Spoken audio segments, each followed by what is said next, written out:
pour son livre polémique, dont certaines victimes présumées de Patrick Poivre d'Arvor ont contesté les méthodes, Romain Verly a tenté de recueillir le maximum de témoignages de proches.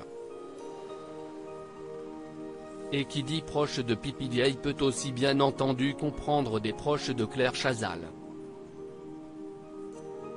Et ils sont nombreux à avoir décliné l'invitation de l'auteur de l'ouvrage PPDA, Le Prince Noir, édition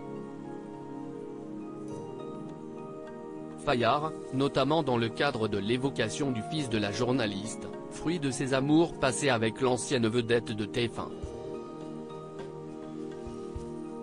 Ce qui témoigne à nouveau du besoin viscéral de Claire Chazal de protéger son fils, aujourd'hui âgé de 28 ans. On peut le découvrir dans les pages du livre, à travers les messages de refus, anonymes, reçus par Romain Verly. Ainsi, une des personnes contactées rappelle que ces propos pourraient peiner Claire et surtout son fils François. Je suis un peu gêné pour te répondre, cette affaire a fait beaucoup de mal à la petite famille de Claire, surtout le fils dont le père est PPDA, peut-on aussi lire. On peut alors comprendre à quel point protéger François Poivre a été la priorité absolue de la journaliste durant cette affaire, qui fait encore couler beaucoup d'encre. François Poivre a toujours souhaité se tenir loin de la médiatisation de ses parents, et n'a pas attendu que le nom de son père soit sali pour ça. Le fils de Claire Chazal et Patrick Poivre d'Arvor a toujours été un jeune homme discret. Et la journaliste n'évoque que très rarement son enfant unique. En mars 2022, elle avait néanmoins accepté de faire quelques précieuses confidences sur son fils François dans les colonnes de Gala. Un sens à la vie. Il est la raison d'être, la raison de vivre.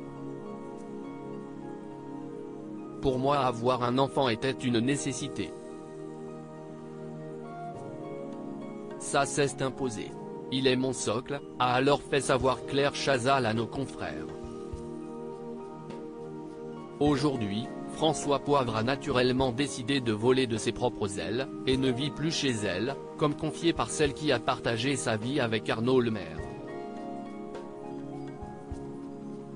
Durant longtemps, il a même vécu à des milliers de kilomètres d'elle. Il est certain qu'à un moment comme beaucoup d'adolescents, il a voulu couper le cordon et il l'a fait en partant très loin. D'abord en Nouvelle-Zélande, puis à Londres et désormais à Hong Kong, avait d'ailleurs confié Patrick Poivre d'Arvor à ce sujet, à VSD en 2016. Il n'a pas eu un rapport très facile avec la notoriété, avait noté Claire Chazal à propos de son fils, dans les colonnes de Paris Match en 2019. Patrick Poivre d'Arvor reste présumé innocent des faits reprochés jusqu'au jugement définitif de cette affaire.